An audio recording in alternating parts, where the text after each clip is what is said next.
Welcome to all is well channel.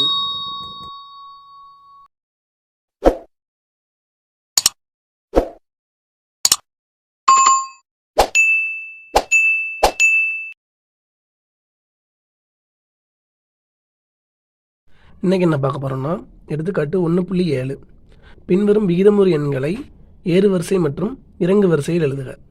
So question கொடுத்துட்டாங்க. First நம்ம என்ன பண்ண போகிறோம்னா, பகுதியில் இருக்க மைனஸ் எல்லாமே மேலே கொண்டு போய் எழுதிக்கிடுவோம்.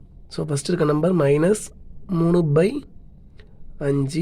ரெண்டாவது என்ன இருக்குது, கீழே மைனஸ் இருக்குது. ஸோ -7/10. அப்புறம் -15/20, -14/30,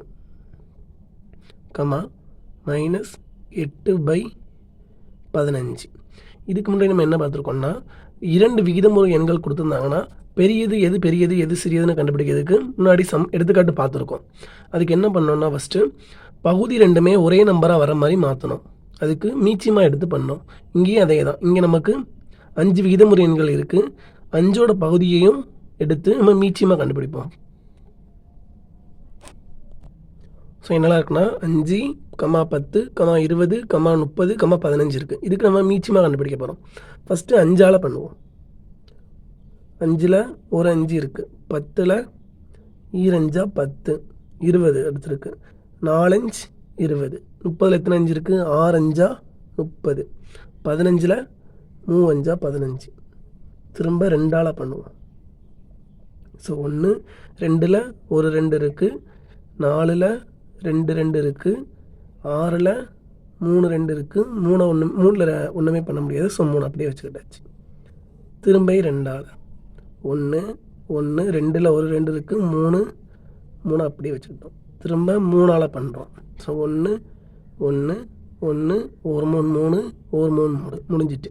அப்போ மீச்சியமாக என்ன, மீச்சியமாக ஈக்குவல் டு 5 × 2 × 2 × 3, 2 10, 12 20, 23 60. ஸோ நமக்கு மீச்சியமாக 60ன்னு கிடச்சிட்டு.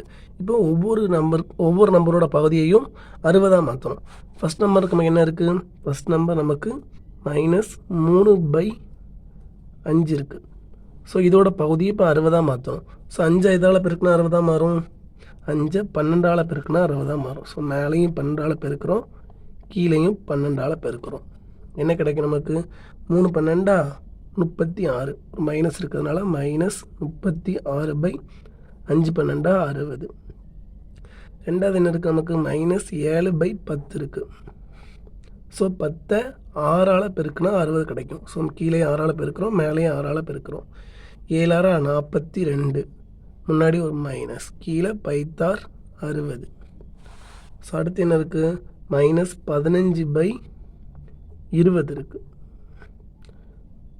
20 7ஆல் பெருக்குனா 60 வரும். 20 3ஆல் பெருக்குனா 60. ஸோ மேலேயும் 3 கீழேயும் 3, 15 3 45, மைனஸ் இருக்குது, மைனஸ், கீழே 20 3 60. ஸோ அடுத்த நம்பர் -14/30 இருக்குது. ஸோ 30 எதால் பெருக்குனா 60 கிடைக்கும், 2ஆல். ஸோ மேலே 2 கீழே 2, மேலே 14 2 பெருக்குனா -28, கீழே 30 2 பெருக்குனா 60. அடுத்த நம்பர் என்ன இருக்குது, -8/15 இருக்குது. ஸோ 15 எதால் பெருக்குனா 60 கிடைக்கும், 15 4ஆல் பெருக்குனா 60. ஸோ மேலே 4 கீழே 4, மேலே என்ன ஆகும், 8 4 பெருக்குனா -32/15 × 4 60. ஸோ நமக்கு என்ன ஆன்சர்லாம் கிடச்சி எழுதிக்கலாமா. ஃபஸ்ட் இதில் -36/60 கிடச்சிச்சு. ரெண்டாவதோட ஆன்சர் -42/60 கிடச்சிருக்கு. மூணாவது இருக்கிறதோட ஆன்சர் -45/60. நாலாவது இருக்கிறதோட ஆன்சர் -28/60. கடைசியாக -32/60ன்னு கிடச்சிட்டு. இப்போது பகுதி எல்லாமே ஒரே நம்பர் ஆயிடுச்சு. ஸோ நம்ம தொகுதியை மட்டும் எது பெருசு எது சின்னதுன்னு பார்த்து எழுதுனா போதும். ஸோ இப்போ ஏறு வரிசை எழுதுவோம். ஏறு வரிசைனா சின்ன நம்பர்லேருந்து பெரிய நம்பரை நோக்கி போய்கிட்டு இருக்கும். ஸோ இருக்கிறதுலே சின்ன நம்பர் எது? மைனஸில் எது பெரிய நம்பரோ அதுதான் சின்ன நம்பர். அப்போ இருக்கிறதுலே -45 தான் சின்ன நம்பர். அப்போ -45/60 தான் இருக்கிறதுலே சின்ன நம்பர். அதை விட பெரிய நம்பர் -42/60. அதாவது -45 விட -42 பெருசு. அப்புறம் -42 விட -36 பெருசு. -36 விட -32 பெருசு. அப்புறம் -32 விட -28 பெரிய நம்பர். ஸோ இதோட கொஷின் அப்படி எழுதிடலாமா? -45/60 எங்கே கிடச்சிச்சு? -15/20லேருந்து வந்துச்சு.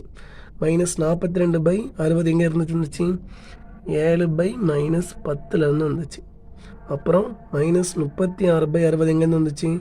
-3/5லேருந்து கிடச்சிச்சு. அப்புறம் -32/60 எங்கேருந்து வந்துச்சு? -8/15லேருந்து வந்துச்சு. அப்புறம் -28/60 எங்கேருந்து கிடச்சிச்சின்னா 14/-30லேருந்து கிடச்சிச்சு. ஸோ இப்போ ஏறு வரிசை எழுதியாச்சு. அப்புறம் என்ன எழுதணும்? இறங்கு வரிசை எழுதணும். இறங்கு வரிசைனா பெரிய நம்பர்லேருந்து சின்ன நம்பரை நோக்கி எழுதணும்.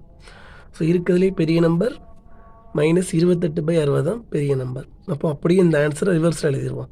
அப்போ 14/-30 தான் இருக்கிறதுலே பெரிய நம்பர். அதை விட சின்னது -8/15. அதை விட சின்னது -3/5. அதை விட சின்னது 7/-10. அதை விட சின்னது -15/20.